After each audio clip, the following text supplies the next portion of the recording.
Hey, friends. Okay, ears up. I have a question for you.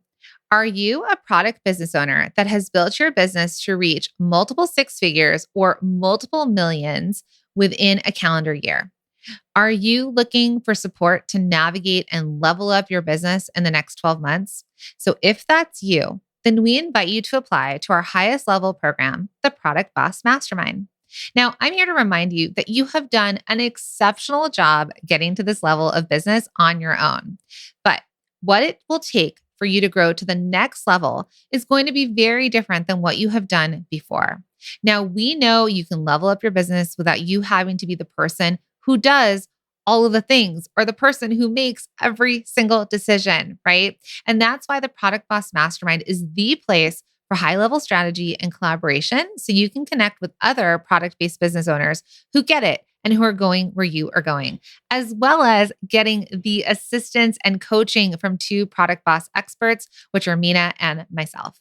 Now, if you're ready to commit to yourself and you want to reach that next level in your business without sacrificing your freedom and creativity, and you want to be surrounded by a collaborative group of product bosses who get it and grow together by sharing ideas, strategies, and insider secrets, then we invite you to apply to be considered to the Product Boss Mastermind at theproductbossmastermind.com. Spots are limited, so don't delay. I would love to see your applications come in. So again, head to theproductbossmastermind.com. Welcome to the Product Boss Podcast, where we help product-based businesses grow their sales and improve their strategies. Hey everyone, I want to introduce you to my co-host and biz bestie, Mina Kunlo-Sitep, an Amazon guru that has built a multi-six-figure product-based business. In introducing the other half of the Product Boss, Jacqueline Snyder. She has helped launch and grow over 500 fashion apparel and accessory brands, even one of her own. And together, we share our inventory of secret weapons that will help you dig deep and do the work it takes. Are you ready? Let's build together. Hey, everybody, and welcome to another episode of the Product Boss Podcast. I'm your host, Jacqueline Snyder, with my magnificent co-host, Mina Kunlo-Sitep. Hey, Mina. Hey, Jacqueline. Okay, so today we're really excited. We have someone really special on the podcast. She is a maker that has scaled her business to having a brick and mortar, to selling globally, to selling out in minutes. So we're really excited to have Susan Gordon of Susan Gordon Pottery. She is the Chief Creative Officer. And today we're going to talk about how she created her dream business and life as a maker. So welcome to the podcast, Susan. Well, thank you for having me, ladies. I'm excited. We're so excited. So Susan is in our mastermind. We've worked together for almost 2 years now, I think. Mm-hmm. Yeah. Yeah. I mean, when we first started, I remember when we first met you and I remember specifically where I was having my first conversation with you. And I was like, I remember too. Yeah. Me too. And it was like, you weren't sure if a mastermind is what your business needed. You already have a really successful business. And part of our convincing to you is like, as you're going through all this, you don't have to go through it alone. And cut to 2 years later and going through the pandemic together, none of us had to do this alone. Yes. Yes. I'm so thankful. So we're really thankful to have you. So tell our audience a little bit, if they don't know Susan Gordon Pottery, tell us what you do. Okay. Well, I have a studio and storefront in Birmingham, Alabama, and I hand make bespoke, one-of-a-kind pottery, and we make it in, I guess, small batches still applicable to us. We manufacture it here in-house and make it from start to finish. Starts with a squishy wad of clay and ends with a beautiful glazed tie-fired piece of pottery with 22 karat gold luster edges. Is kind of our signature. I love it. Yes. When you see a Susan Gordon Pottery wavy bowl, you know it is hers and it's beautiful. One of the things I remember when we first met you, you were top 1% of Etsy. So it was really about, okay, well, you had built your business on a platform that was not your own, but you were wildly successful at it. So, and then I think at that time you were also moving studios and you're like, this is a bad time for me. So what made you get into a mastermind or decide to take that next step for your business? Okay. Well, I'd already started listening to your podcast, and I think I've been listening for almost a year at this point. And I just knew that I think y'all had a plug on your master or on your podcast about the mastermind, like join the top mastermind level. And so I think maybe I filled out the form and then got in touch with you guys. But I had some friends do masterminds locally, just with like people local in town. But their businesses were just so different than mine. Like y'all talk about this a lot, but like one was a service business and one was a wedding calligraphy business. And I just felt like I needed to be in like a product based business, especially after listening to your podcast, because I've listened to several business podcasts, but yours is so unique because a product based business is just totally different than other businesses. And you touched a lot on making. So I would say I joined the mastermind mainly because Jacqueline twisted my arm, but also, not really.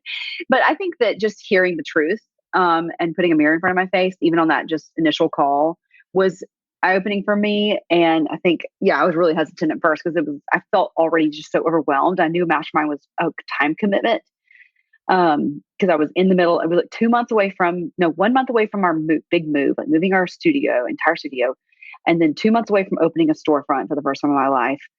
So it felt like I don't have margin for this.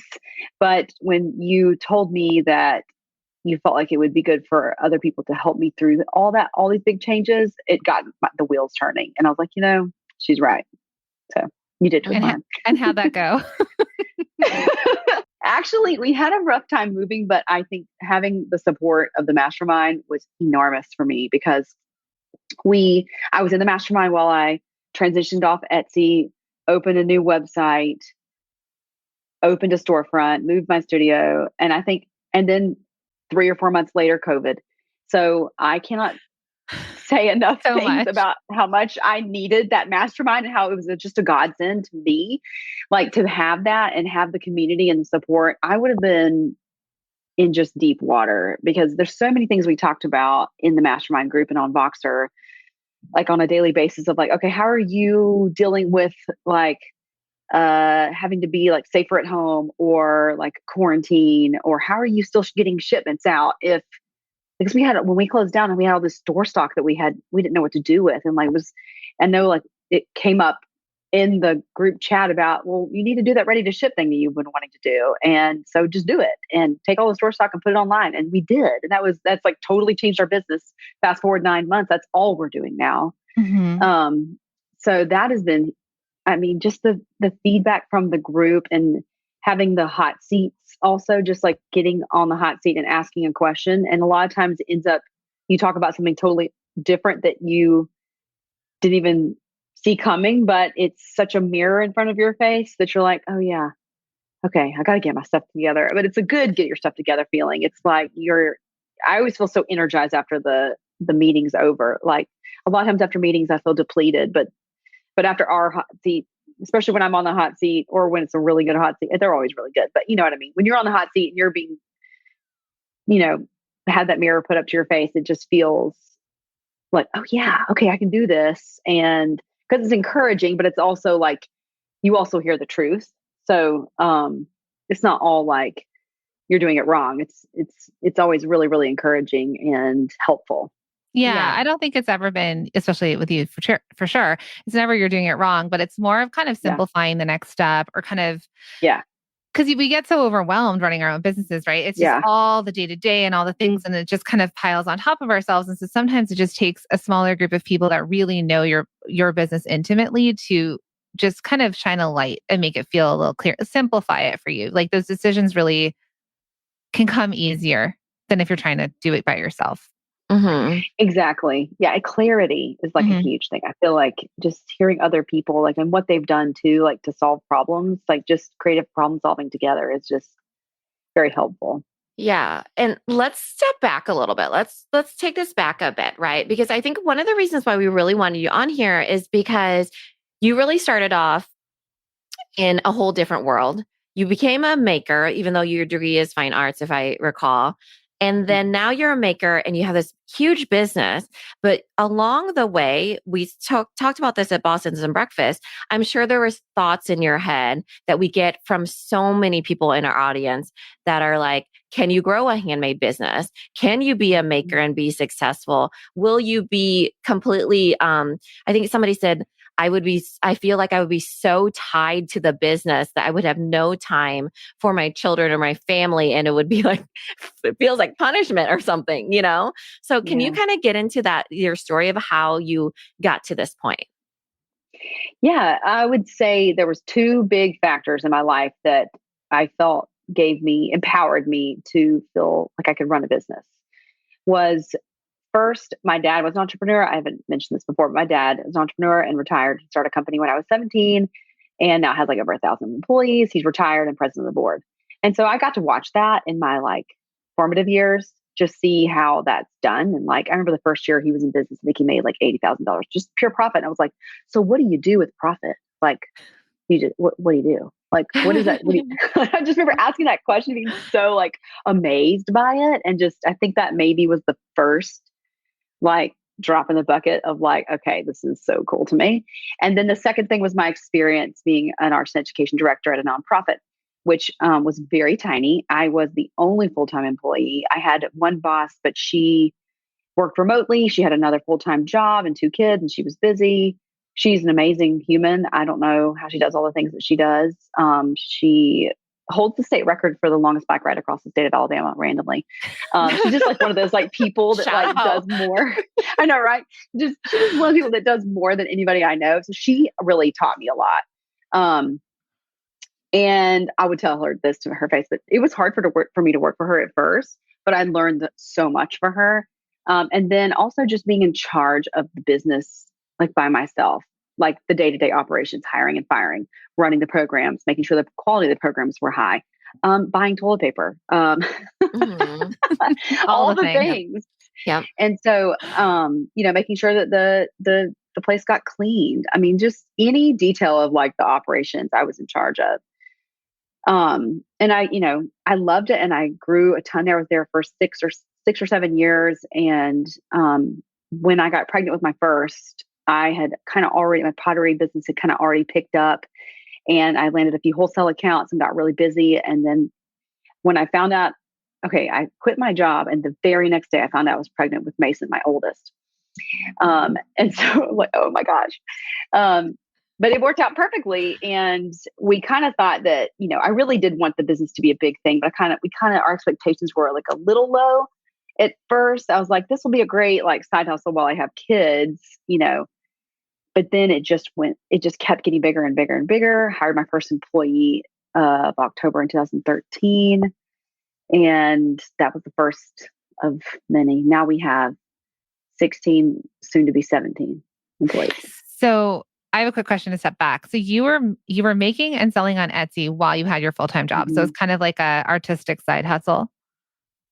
Yes, I would say it was artistic side hustle while I was still working as the director at that nonprofit. And I sold at like art craft fairs, farmers markets. I sold on Etsy. But things were steady, but I wouldn't say they were like taking off. Did you have while the I was still wavy bowls? working. Yes, but they looked different. They were more organic and had different, like I used different clay body. It was like a brown stoneware.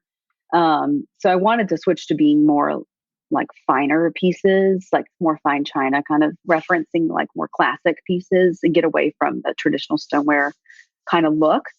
So I started doing white stoneware. And I coupled that with my brown stoneware. And once I started seeing that take off, I moved to doing gold, and gold became really big again, like yellow gold, and kind of made another in design. Like silver was the thing for so many years. And then gold started to come back 8 or 9 years ago. Mm-hmm. And so now it's like everybody wants gold in their house, but, They sure so I think I rode that wave too. Yeah. So how many years do you think that you were crossing over sort of being the maker, selling at markets, but also full-time job before you decided to leave your full-time job and go full-time product boss? It's about a year and a half, I'd say, of like serious, like really trying to make it happen. About a year and a half. Okay. Then you had your first child, your daughter, and then you hired somebody. But who did you first hire? You said you had your first employee. Was it a maker or what was your first hire? My first hire was a maker. She did pottery herself, and I hired her to help me just make more of the product. And then my second hire was in our second step of ceramics. After it's fired once, you paint it with something called glaze. So we call that glazing or glazer. So my second hire was a glazer. Okay. So it was people to help you with production, basically Correct. duplicating you to make more product to keep up with the Mm-hmm. sales. Yes. Yes. Okay. So I Yes. love this. Okay. So you hired somebody. Were there thoughts in your head that were like, I could never teach this to somebody else? Or was it more like, I really need that time back? How did that go? Your first Or hire, was it easy? they can't do it the way I do it. So, Mhm. like, was there apprehension in hiring because you were the maker and the artist? Yes, for sure. I think there's always fear with that. And I hear that a lot from my clay artist friends who are doing it all by themselves that I connect with on social media. We talk on the phone or chat, and they are always like, how do you trust people to make your stuff the way you make it? And I got the best piece of advice when I first started out peddling at Pepper Place Farmers Market here in Birmingham was find out what your strengths are and the things that really only you can do. And then the other thing is just let those things be delegated out to other people. And also, I think my experience at my former job as director of arts and education, I was also teaching pottery at as part of my job there. So I was already a teacher. So that was already in me to be able to teach and explain. I've had lots of practice, 7 years of practice teaching. That was part of it, what made it easy for me to feel like, okay, I can get there. I know it will be tough, but I can get there. And trusting somebody to make more easier things at first was kind of how I started. So like the things I felt like were very approachable, and I knew that like somebody with no experience could learn in a day or a week, and I think, with ceramics especially ceramics is a very approachable medium that really people with no experience can just come to and do right away, at least the hand building part of it. It's very, very approachable. Okay. So you were a very small team at that point, as far as you were the solopreneur, you had people that you hired for production to help you, and then you start selling. And then how did it go from there? You're on Etsy still at that time. You're still doing farmers markets. And then let's continue on with your journey. Okay. So I started picking up with wholesale accounts, picked up my first one here in the town, and I started getting so busy with just their orders. That's when I quit my job. Then I started getting picked up by several other wholesale accounts. Now, this is right when Instagram was really taking off, and I didn't even have a business account yet. I just had my personal account. And so I was posting stuff on there, and I was riding that wave of Instagram really, really getting going. I think fast forward like a year or so, that's when I started my business account.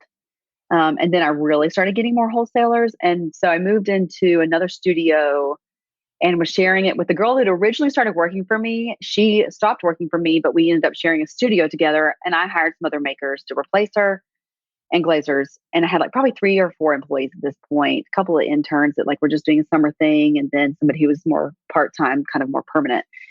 And I think I had 15 wholesale accounts at this point across the Southeast who all had just found me through Instagram. I didn't have any kind of like website that had like a wholesale program, purchasing program. They all just wrote me checks. It was very like handshake, casual, mail your check, whenever, kind of very or unorganized.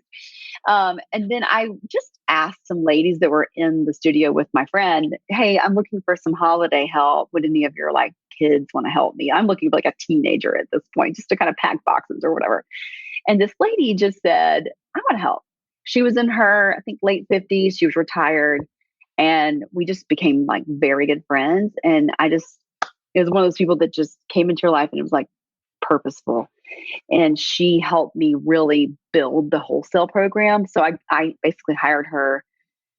She was doing it for fun, but like I did pay her, but she just really wanted to just help me. She just loved my product and really loved business, and we got along so well.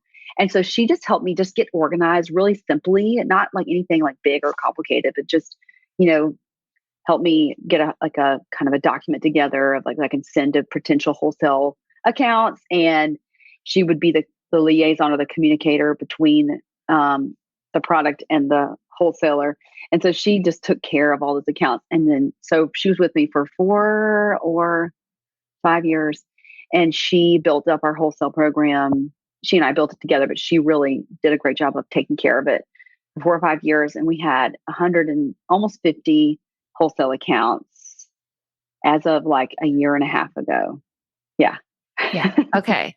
So now we're at 150 wholesale. You also had Etsy, but you also had farmers markets and that sort of thing. Because I'm trying to remember, when did you open? So, okay, before we go into wholesale, you actually did a new website. So I want to show the transition here because this sounds all glitz and glam when there was, I recall, lots of hard decisions in this. And it Y'all was, know. yeah. So Susan originally had two websites, for example. One was wholesale, one was not. She also had to decide whether or not to let go of her wholesale because, we're saying she's creating her dream business and her dream life. You're going to come up to these really big decisions that are like, do I go this way or this way? And it could be a different version of success, right? Also, you started off in all custom and now you're ready to ship. Right. Yeah. So Yeah. there's a transition that's happening here. So then, okay, now you have the wholesale. You are really blowing up. You're realizing you should probably get off of Etsy more so, create your own website. Okay. She also needs her own space. Yeah, her own space. That's the other thing. And then you have a team of makers at that point and a little bit of fulfillment people. Yeah. Let me back up just a little bit and say, like, we were killing it on Etsy. And I'm like, I love Etsy so much. I still buy from Etsy, and they were, really great. They supported me a lot. They bought a lot of advertising my items. They emailed about my items very regularly. And they were seeing that we were successful and they kept promoting us. And so towards the end of being on Etsy, we were in the top 1% of sellers on Etsy worldwide. So that was huge for us too. So we saw our wholesale business, was probably like 60%, 70% of our business for a long time. And Etsy was like 30, 40. And then that started to switch. We started to see that the retail side of it was catching up with wholesale big, big time. So we thought, okay, well, we need our own website. We need to get off Etsy. We also were emailing as well. So like I hired somebody to help me with email and marketing. And so we started emailing our customers and trying to take ownership of our customers and like build our email list and take social media and putting all our eggs in one basket. So all this is kind of happening at the same time. Email list is building. Our retail is catching up. We're top 1% of Etsy. We're looking for a new space to open a storefront. And we did a case study on opening a storefront in our town. Our top 3 or 4 biggest wholesale accounts were in town, in Birmingham, where I am. So like, why am I not selling that? That was my I need to be selling that direct to customer. I'm equipped for that. I can do it. I just need a space. And we needed a bigger space anyway. So it just made sense. And I had spent almost a year looking for a space. So I finally came across one and we got the lease, and 6 months later we moved in. And in the meantime, we make the leap off of Etsy. And that was extremely scary for me because, like I said, they were promoting us all the time. And so I was scared to go on my website. I knew it was good for branding. I knew it was good for like our story and like for us to own our product and be on our own website. But to move away from such a giant that did such a great job of really helping us grow, it was like just unknown. And so, whatever that inspiration statement you see on Pinterest and Instagram a lot, if it's super scary, you should definitely do it. So I'm definitely a testament to that truth. Yeah, it was definitely a lot of Lynn, who is my wonderful wholesale account manager. She and I would like talk about it a lot. And yeah, we were scared. I mean, for sure. And Tessa, who's my marketing director, she was really pushing me to do it. And I think that it was really, I needed that push. And y'all had helped me too. Y'all had really pushed me as well. So yeah, all that kind of happened all at once. Like, clap your hands, it happened. Like within a few months, like we opened a store, we got off Etsy, we're done with wholesale. We're still doing custom orders at this point, but we're selling out. And we opened a storefront. All that kind of happened within maybe a 90-day period. That's the end of 2018, I think, right? Like Q3, Q4. Yeah. Hey, friends. So question for you. Do you want to know the secrets to product biz success? Well, I know a lot of people out there think the key to reaching more customers is creating more products, right? You think if you just create more products, you're going to reach more customers and more people are going to buy from you. Well, spoiler alert, it's not. So, believe it or not, going wider in your business, making more products won't get you the results that you want. You've got to go deeper, friend. You've got to niche down. You've got to sell what people are wanting to buy, right? We want you to be known for something. There are opportunities right in front of you that will help your product business grow, and we're going to help you unlock them in our Product Biz Bootcamp, which is the bestseller audio bootcamp. You heard it right. We are giving you this inside of the bestseller audio bootcamp. It's our on-demand lifetime access training that shows you how to stop wasting your time and energy on the things that don't matter, like endlessly creating new products, and start focusing on what really moves the needle in your product business, like discovering your untapped opportunities for a product-based business or creating your best offers to take advantage of your best sellers. How about building your year-round plan, right? We want to learn how to make more sales and grow a profitable product-based business. And we're also going to help you amplify your best sellers and how you're going to share them with the world and figure out what are the right products to sell at the right time. So you're not just spinning your wheels and feeling overwhelmed and burnt out. Plus, you're going to get access to additional trainings of help. For example, on how to get more done in less time in a workshop. You're also going to have a workshop that's going to help you find the key to choosing the products to help your business thrive. And another workshop that you're going to learn the secrets to scaling your business. And here's the best part. You ready? You can start right now. Okay. So just head to theproductboss.com/bootcamp. Again, that's theproductboss.com/bootcamp. You can sign up now and you can get access to all of these incredible trainings that are really going to help you grow a profitable product-based business by leaning in to your bestsellers. All right, friends, we'll see you in there. I think also during that time, which we're kind of like grazing over it here, is that you started off as a maker, solopreneur, you got your team, but you really became a brand. Now, I think that's people overlook that because you're your namesake, Susan Gordon Pottery, but really Susan Gordon has become its own now, right? Your business is more than you now. It's your brand, even though it is your namesake. So in that time of working for somebody else, getting off of Etsy promoting you, you really found your voice. And then you got that onto your website, which I recall that during the time you used Instagram to build your email list to get people over there. And then it was a slow transition, but it was fast at the same time.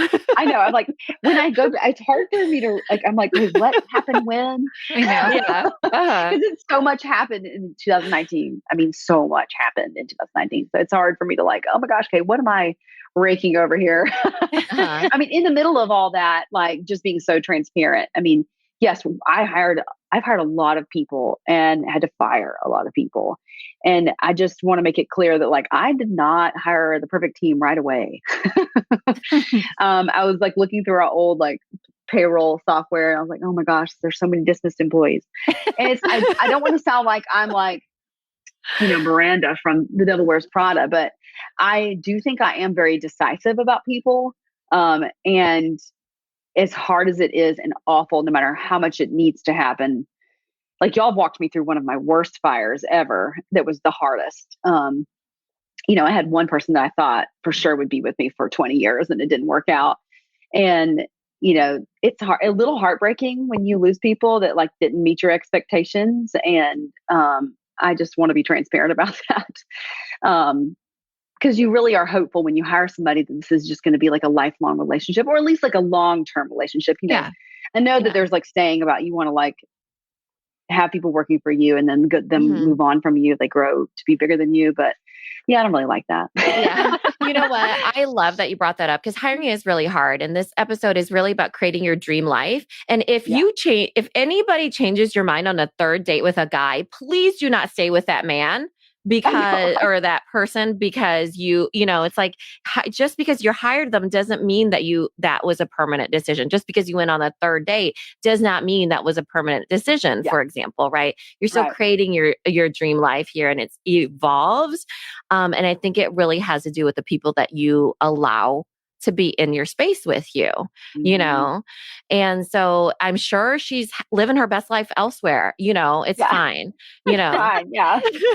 Um, Yes, it's fine. I'm happy for them. And like, I think for me, like, it's hard. I get attached, but, it's good. You definitely want to be, slow to hire, most of the time, but sometimes you need to like hire somebody, come on.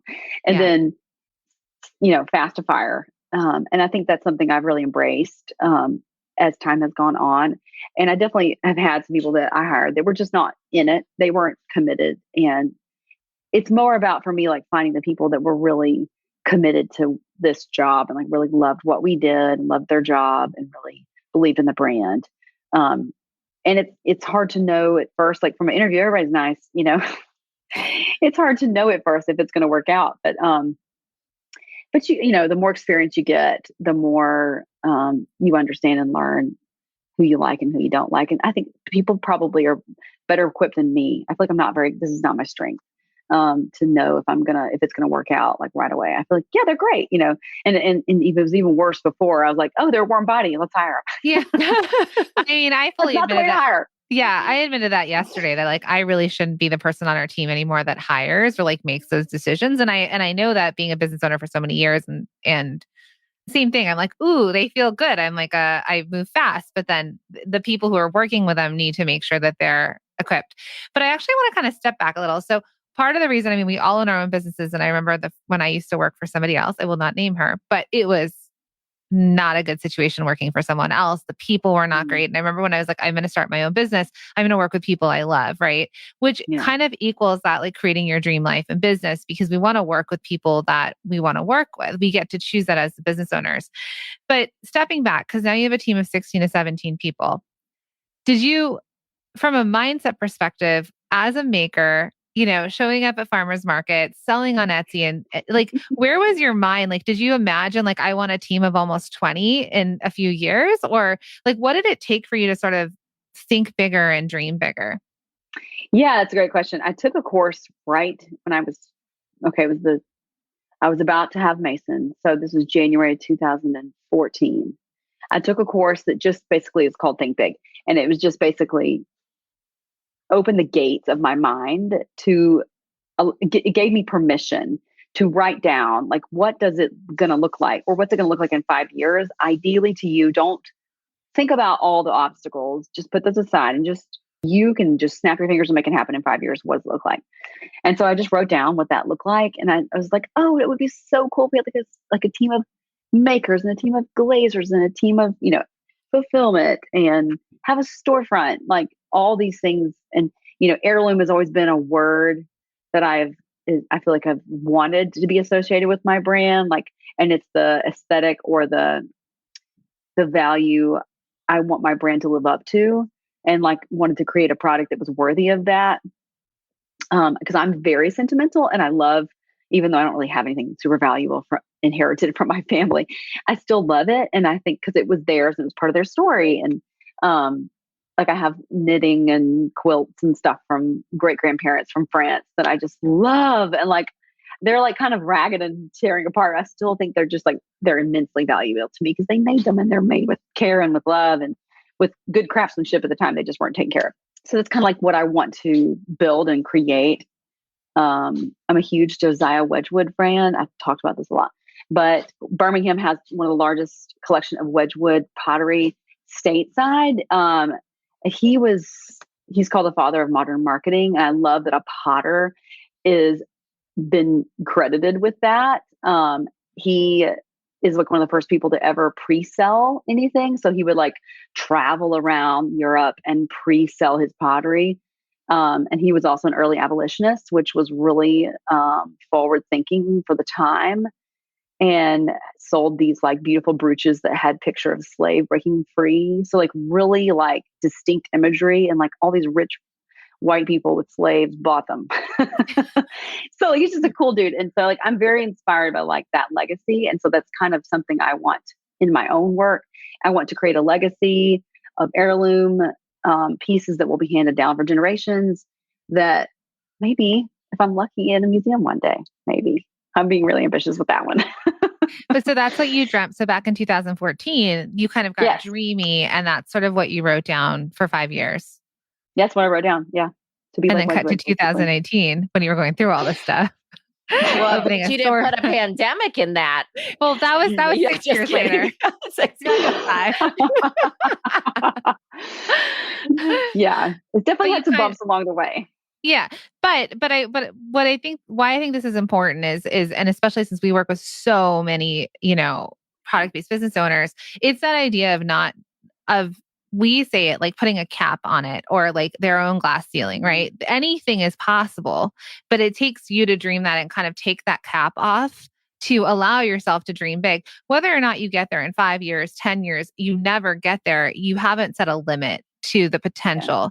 And you get to choose, right? Like you, Susan, get to choose. Like you, wholesale, for example, we kind of talked about it quickly, but you're not selling wholesale anymore. You hit capacity. Right. It wasn't there. You weren't like, I'm still going to do this. You've, even in your success, have made choices to take certain things away. Some of your products that were your best sellers, but weren't profitable, we've removed from your lineup, right? So there's been taking away and adding back in and seeing growth, but it's flexible and anything's really possible as a business owner, as long as you believe that for yourself. Exactly. Yeah. And I think just you learn as you go. And I think you're not going to know everything at once when you start, and you're going to make mistakes.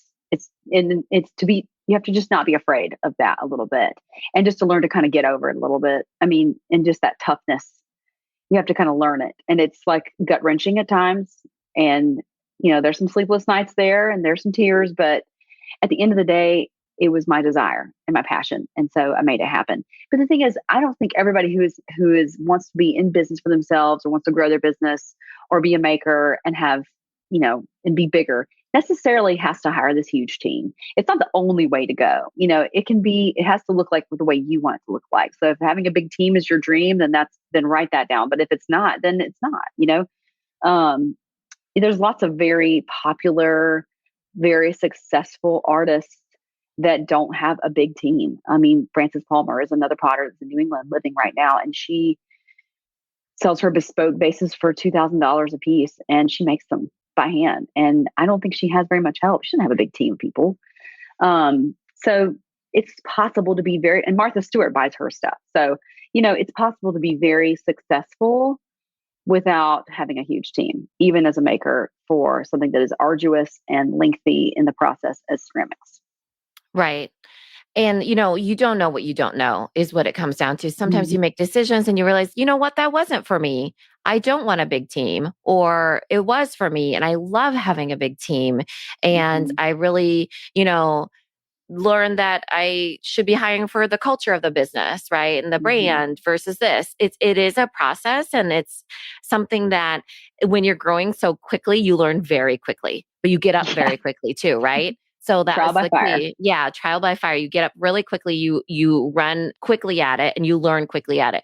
It's not, I wanted to say that because you're seeing the success of Susan, but it did not come without failure. It came because of failure, right? She went forward very quickly in the decisions that she had to make, and she created her dream life. And it was because she allowed that for herself to be able to fail, to be able to dream that in the first place, to not cap herself when it came to certain things, and to be okay with hiring people and firing them, to be honest, too, because not everybody is meant for everybody, right? Sometimes it's a purpose and a season for it. I truly believe that too, So true. So what would you say to little baby maker Susan if you were to kind of prod her along as far as some advice about anything about the whole thing? I would just say have more confidence in your product and your brand and yourself, and just own your worthiness as a creator and charge the prices you should charge. And if your product is in demand and selling out, maybe you need to think about raising prices. I would say, I would also just tell myself to please be more careful on who you hire. And like do a better job of vetting. I think that it's so hard though, because some people like they can, put that nice face on for like 6 weeks and then, then Uh-huh. it's like all the ugly comes out. But I would say that, but still don't be afraid, because the thing is, those people, the people that come into your life for, even if they are first, they really are truly in your life for a reason. And everybody who's ever worked for me, I've definitely learned something from them. So it hasn't been in vain. Um, yeah, I would say that definitely be careful though. Yeah. Well, and then I mean, everyone can see here that like there was obviously some stuff that happened in the past with Yeah. hiring that, it's like some people might be like, forget it, I'm not doing this. I'm just going to go back to doing it all myself. But you were persistent, right? You kept moving through.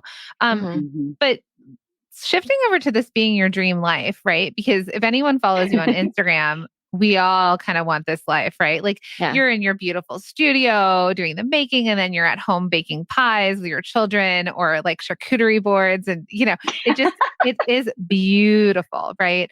But are you still making? Are you spending time with your children? Like, do your children see, because I think again, when people are thinking about growth of their business, they're thinking about managing a team, I feel like it Mhm. feels like they're going to get absorbed by that. And I know always, and all three of us even are trying to balance family and a booming business and then COVID times. But what does because you're living your dream life now, I feel like, at least much closer to it. Yeah. I mean, very grateful for where I'm at. Feel like I'm in a really good spot. It's hard not to, like, when you're in whatever season you're in, to like see like the things that you want to work on or the negative. But I like want to celebrate the successes for sure.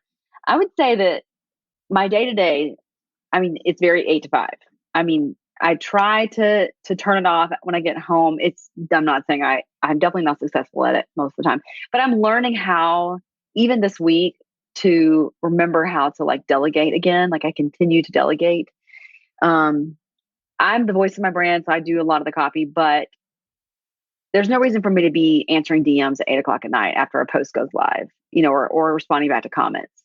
So like that's something I'm working on delegating, is trying to get somebody to help, a customer service person to just help me, so that I'm not on my phone when I'm putting my child down, Mhm. that Planoly notification goes off at 8 o'clock and I'm like, okay, I need to not be like, cause it's like part of the algorithm. You need to get on there and comment and Uh-huh. respond to DMs and be present. And so, that's something like I'm trying to work on that. So I still haven't got it all figured out, but I would say like, it's definitely still, I take my weekends. I don't work on the weekends, unless I just want to. I work from home when I want to. I'm at the point now where I don't have to be here every day. I just like to come to work. Mhm. But like I said, my schedule is pretty 8 to 5 for the most part. So I think if somebody's wanting to like start their own business and build that dream business, does not mean that it's going to be like 24/7. It doesn't. Um, I think work is life and life is work though. Like I come to work and then I work on finding summer camps for my kid. Mhm. And figuring out what she's going to do with her summer for a few hours. And then I'll go home and I'll be on my phone at 8 o'clock doing Instagram. But, so it's like, it's a balance, I would say. And there's never like this, like, there's no way to like completely turn off, I think, like for too long of a period of time. But I feel like now for the first time, I can go on vacation for a week with my family and not touch the business. Like that is so nice. But it took time and delegation to get there, but it's doable for sure. Because you're not doing the making, right? Because you're Yeah, definitely because Susan Gordon Pottery releases new stuff all the time. But Susan gets to do what she wants to do. She gets to vision it. She gets to draw it out. She gets to be inspired. She gets to be the creative, right? That's what you do. And then you teach it to how they can make it, right? You're a lot of the times you're playing around with different techniques and then you perfect it, play around with it, and then you launch it, right? Is that how that correct. Yeah. happens? Yeah. My role now is as chief creative officer. It's just creating the vision for it. I have a sketchbook. I'm constantly thinking about new products offerings. And so sometimes I'll prototype it, or I will even like I'll just create a sketchbook and then I'll meet with my makers and say, hey, make it like this. And then it'll come out of the firing and we'll adjust, and then, come out of the firing again, we'll adjust again. So there's a process to it for sure. Sometimes I still make, I would say, there's like a very select group of products that I still create myself. Our framed pieces with the painted hydrangeas, I still make those. So yeah, there's some products that I'm still making some of. They're like really small batch, like, 25 or 10 to 25 a week or so. And So I that's why still they're want, your premium products too, right? Like those, like I have Mhm. an intaglio from you and I'm like, she made that, Yes. and that's the brand, right? That's people buying into Susan Gordon pottery, but also Mhm. then pieces that we know that you're still touching and they're going to Mhm. wait for those and, buy them instantly. So Yes. But the it's people I have amazing. been, people who would make my product, I mean, Catherine is my head maker. She's been with me for 4 years. We just celebrated her work anniversary. My other maker's been with me for 2 years, and it takes like 6 good months, I think, to learn. The process of making is the hardest one. So it does take time to learn how to do it, but it's doable. When I say that they learn the product, it takes 6 months to learn all the products. So like we have a lot of products, and it takes time to learn how to make each product exactly right. But I'm fortunate that I have people on my team that have very high standards aesthetically themselves. And so I can trust them to make it better than I would, maybe even. Not better, but they can just do it so well. Close. Like they're just so good. Yes. I mean, I am so impressed with we just finished redesigning our bowls. We're about to launch that. And I kind of let them have a little more freedom on that. I said, I kind of want it like this. So I want it a little taller, deeper, like this. And then I didn't give them exact dimensions, and they nailed it. So that's kind of cool to like trust people with that and then see it happen and be like, oh, wow, it's even better than I expected. That's cool. Mm-hmm. So Amazing. cool. In our mastermind too, like we passively say to her, like someone the other day said to you, like, and if you have an extra hydrangea bowl. Oh my gosh. But it's like, Yes. we know that they sell out and we're like, and if you just so happen to put one Yeah. of these aside Tuck for one us, of these away for us. Yes. and it doesn't happen, So friends, like we all have to get on this wait list. I know I have to be so sensitive about that because there's a lot of hurt feelings about those. Yeah, we sell out of those pretty fast. If you don't know what those are, they're hydrangeas painted inside of a bowl. They're something I came up with over a year and a half ago, and this took me 2 full days to glaze the first one because I was figuring it out as I went. And oh my gosh, to see the evolution. I still have that first bowl.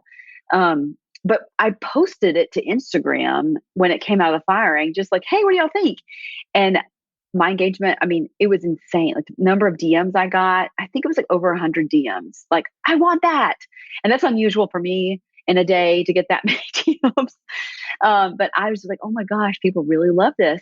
But I was like, I can't put this in production. I don't know how to put this in production to make it like feasible, because that is not feasible for us to put that into production and it take 2 whole days. Like, no, we have to charge $1 million. So, I mean, not literally, but Yeah. anyway, so fast forward a whole year and 3 months later, I just looked at one of my lead glazers and I just said, let's do it. Let's try it. Just do your version of it. Like, see what we think. And then I edited it and tweaked it. We worked on it for a month, tweaking it and editing it. And then finally it was ready to put in production. So, and then it's even evolved since that time, but I think it's gotten better. At least in my opinion, it has gotten better. And now I have one full-time person that is all he does is paint our hydrangea bowls Amazing. over and over. And That's and all he does. and she cannot keep them in stock, and there is a demand and a wait Nobody list. that's saying, did Susan paint this hydrangea? If not, I'll return it. Right. So people get No. so concerned about that their customer is going to say, but did you paint it? When the customer does not care. The customer knows Right. it's handmade. It's within the Susan Gordon Pottery brand, her aesthetic. She came up with the vision. It's a Susan Gordon Pottery piece. And I think that for all of you that are listening and are makers, you do not have to be the hands that do all the things. Mm-hmm. And you'll get to a point where it really does become about the technique. The voice is what I called it, but it's also the culture of your business as well as the product aesthetic. It's all you, but there's other people that are doing the things because you are truly the visionary of your business, right? The creative visionary. And you get to be like, here's what I'm thinking, but can you make it like this? And then they do it and you perfect it and it becomes a beautiful part of the process. Yes. And it's really cool for me too, to employ people who the artists that work here most of them are graduates of a fine arts program and went on to work in a coffee shop or a restaurant. Not that there's anything wrong with that, but that's just not clearly where they're gifted. And they want to do their art on the side. And a lot of them, they still do their art on the side.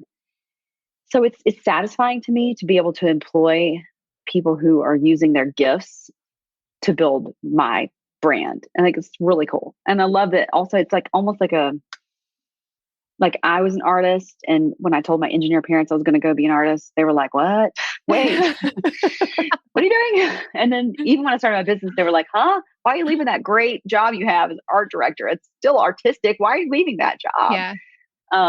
So they, not that they doubted me. They just were kind of like, wait, have you thought about this? So to have created this and now I get to support people that were like me and provide a job that is well paying and it is a living wage, and that they're able to use their gifts is huge for me too and very satisfying. So beautiful. I love it. I mean, it's all the things we're saying. I mean, and a lot of it is mindset, right? A lot of people get so stuck on so many things of it needs to be handmade. It needs to be handmade by me. And you're proof through this whole journey from a side hustle maker to the business really growing and you having to adjust through all the stages of exactly this kind of success that you dreamt. You didn't know how you were going to get there, but you dreamt of this life and this business. And you did get there, right? And I'm sure it surpassed those dreams, even where you are right now. And I can only imagine where you're going. So, what's one tip? I think, well, maybe we kind of asked this, but any other tips that you want to leave any product bosses out there that you're like, friends, take this from me? Yeah. My number one tip is to write down your goals. That is something I've done every single year and have them somewhere posted in your space where you can see them every day. Because it's a reminder and it keeps your mind on track and gives you clarity about okay, what am I doing this for? Whether it's a personal goal or a financial goal or a business goal, whatever, just write it down. And I think that's something we do in our mastermind every year. We talk about it with each other about what our personal, business, et cetera, goals are. And it's always been very, very helpful. I would say also be in a mastermind. Right? Be in a mastermind, I mean, truly, that's just been so helpful. Even if it's a casual thing that start out with casual with other, people that are in your same type of business that don't mind sharing their wins and questions with you. And then the other thing I would say is, I mean, I've already talked about delegating, but time blocking is another one too. As the busier you get, you may be to the point where you need to hire somebody, but you're worried about it. I would say definitely hire them. If you're busy and you feel like you're thinking about it, just do it. But then time blocking too is huge for me. Just getting a calendar and making sure that you're whatever the big rocks are, putting them in first, and then the little rocks, and then the sand. Just that time blocking helps you get those big rocks in there first, and make sure that your priority things get done first. I'm not saying I'm always perfect at this, but it's a great advice, and I really try to apply it. Yeah, and I think all you can do is try, right? And yeah, that's it. So, thank you for being on the podcast. This was amazing, and you were so open with our listeners. Tell everyone how they can buy from you, follow you, and share you. Well, thank you all so much for having me. I will say this is a full circle moment for me to be on this as somebody who started listening it and now I'm on it. I'm oh my gosh, I'm having a moment. Okay. So you can buy my products on my website, SusanGordonPottery.com. I'm on Instagram at Susan Gordon Pottery and Facebook at Susan Gordon Pottery. Get on our email list because that's the best way to get the items that get restocked because we do sell out really fast. So, great. Yeah. Thank you so much, Susan. We've loved having you on here. Thank you for being here and listening all the way through the Product Boss podcast. If you love our show and it has helped you in any way in your business, would you mind doing two things for us? Subscribe to the show so you never miss an episode, and leave us a review. Reviews help other product entrepreneurs know that this is the place to be to grow their businesses and realize that they're not alone. And we know that you all know that a 5-star and honest review helps you sell more products to more people. So you know that your reviews help us reach more listeners around the world. Remember, what we give is what we receive, and we are all about helping each other in the Product Boss community. We are all in this together. We would be so appreciative of you if you could take the time right now to subscribe, leave a review, and even share this episode on social or someone you know so we can impact more lives. And remember, subscribing means that you will get notified each time we release a new episode so you never miss a thing. You have helped us grow and climb into the top 10 of all marketing podcasts, and together we can keep climbing. Thank you, friends. And remember, there is room at the top for all of us. This episode is brought to you by the Shop 1 in 5 Pledge and Small Business Shopping Directory. It's a commitment to make 1 in 5 of your purchases from a small business online or offline. So head to shop1in5.com to take the pledge. And friend, while you are there, check out and shop from hundreds of small businesses in the Small Business Shopping Directory. It's the go-to directory to discover, support, and shop small businesses all in one place. Head to shop1in5.com.